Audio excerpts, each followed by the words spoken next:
How's it going, everyone? You're watching Stretford Paddock. My name is Joe. I'm here on the beach at Rottnest Island, just off of Perth. The first bit of news for today, we're going to be looking at David De Gea. He's committed his future, supposedly, according to James Ducker, by signing a £350,000 a week contract. It's been one that's sort of gone back and forward over the last kind of 6 or 7 months. There's been talk about him leaving for years now, but this particular contract extension has been rumoured for probably around a year, since last summer. Obviously he's only got 1 year left on his contract as it stands, and it looks as though he's going to be extending that.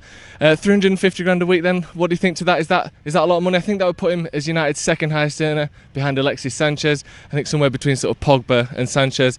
I've seen a lot of people before saying that if anyone deserves it, De Gea deserves it. He's probably been our best player over the last sort of 5 or 6 years, and I think this is a raise from about £180,000 a week is what was being reported as his previous contract, so almost doubling the money he was on before.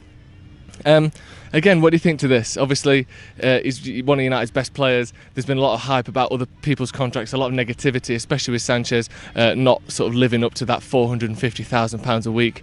Do you think De Gea deserves that? Next to them, we've got Romelu Lukaku. We've got Sky Sports news coming out today saying that Inter Milan are expected to make a new £60 million plus bonuses offer for Lukaku. We are told they would like to structure a deal over 2 or 3 years to get closer to United's evaluation. Again, I think this has been rumoured for about 2 or 3 weeks now, and this over 2 or 3 years, take him on loan, whatever's going on, 20 million up front or 10 million and then 30 and then 30. 60 million plus bonuses still seems quite low to me. Obviously United are playing Inter in Singapore next week, and Stretford Paddock will be covering that game on the channel. It seems to me like it's just the same bit of news again. Obviously it's Sky Sports coming out and saying it.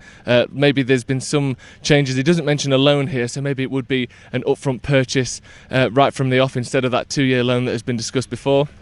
What do you think to this? Do you think Lukaku is ready to go? Do you think there's still more to be had from Lukaku at United? Obviously in his first season he got 27 goals, was United's clear goal scorer, top goal scorer in that season, and last year I think he got about 17 goals, something like that, a lot less than the previous year anyway. But is that a symptom of United not making enough chances? I think for Belgium he's got something like 35 goals in his last 40 games, so he's still been scoring goals in that time, just not for United. So maybe that's more of a problem with United than Lukaku, or do you think his time at United is done? Let us know in the comments below, and be sure to put some questions in there as well. We're going to be doing a little Q&A in the coming days, so if you want any questions answered, put them in the comments below and we will be sure to answer them. And as well, any Harry Maguire updates. There was talks last night of a potential £90 million valuation by Leicester, which I think United are reluctant to pay at the moment. And of course, if you subscribe to Stretford Paddock, we'll be giving you updates on that, the Lukaku situation, when De Gea confirms that contract, if indeed he does. And again, be sure to put those questions in the comments below, and we will be doing a Q&A in the coming days. We'll see you next time.